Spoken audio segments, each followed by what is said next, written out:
गिबियावनो आङो साफ्रोम रादाबगिरिनिफ्राय बिथांमोननो आङो गोजोननाय जासिहरग्रो जोंनि चिरां डिस्ट्रिक्ट बिसानि जानानै जोङो दिनैहाय गिबि खेब बे चिरां डिस्ट्रिक्ट बिसानि जिया खुंजानो लानाय डान्स कम्पिटिशन बेयावहाय जोङो बिनि अडिशनखौ दिनै सिगांग्रो लाग्रोबाय बे बेंटल कलेजाव। दा दिनैहाय जोङो बहुद टेलेन्ट गथ'फोर मोनदों। बिथांमोना जोबोद टेलेन्ट गोनां। बिथांमोना निस्सय प्लेटफर्म मोनाखै। दा नैबे बुस्थुखौ साननानैहाय जोङो दा प्लेटफर्म होनो होननानैहाय जों बे प्रग्रामखौ लानाय जादों। दिनै अडिशन लानानै जों बुजिबाय बहुद मानसिफ्रानो माने बहुद टेलेन्ट गोनां गथ'फोर दङ। बिथांमोना दिनैहाय एसेबाबो सुबिदा मोनदों।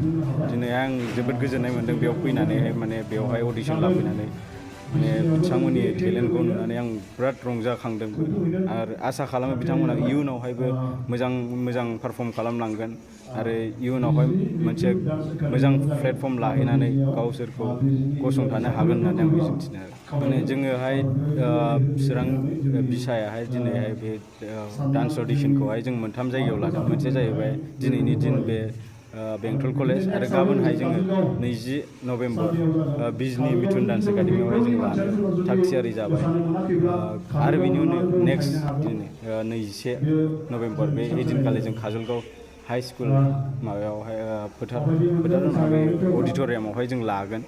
दा जोङो मोनफ्रोमबो एरियानिफ्राय मोनफ्रोमबो जोङो सेन्टार जेनेबा जों मोनथाम सेन्टारनिफ्राय जोङो टप 5 लागोन। टप 5 लानानै जों बिसोरखौ टप 15 लांनानैहाय जोङो जेब्ला जोंनि बिसानि प्रग्राम जागोन 5 डिसेम्बर बेवहाय सान्तिपुर हालामावनो जागोन बे गेलेग्रा फोथाराव। दा बेवहाय जोङो मोनसे सेमि फाइनाल आरो फाइनाल राउन्डखौ ओजोंहाय लाहैगोन।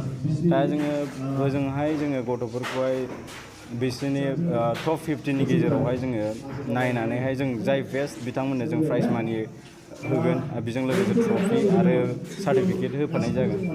आसा खालामो जोङो मोनफ्रोमनिफ्रायबो मोजां केन्डिडेट पार्टिसिपेटफोर मोनगोन होननानै जों मिजिंथिदों। जों बेवहाय जोङो दिनै जाज हिसाबै जों साथाम दंमोन।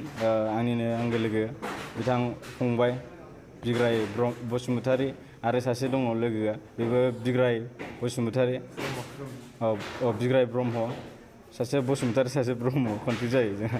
ओमफ्राय आं सोमजोर बसुमतारी आङो गाबोन आरो समफोर जानो लागायाव बेवहाय आं बयखौबो जेनेबा गावबागाव एरियानि जेनेबा बिजनि हालामनि आरो काजलगाव एरियानि गासैखौबो आङो खावलायदों। जेनेबा काजलगाव एरियाल' नङा माने साखाथि फाखाथि थानाय जोंनि बर' जेखि गथ'फोर बा जि ट्राइबानो जा जेखि हारिनि गथ'फोरखौ जोङो एक्सेप्ट खालामगोन।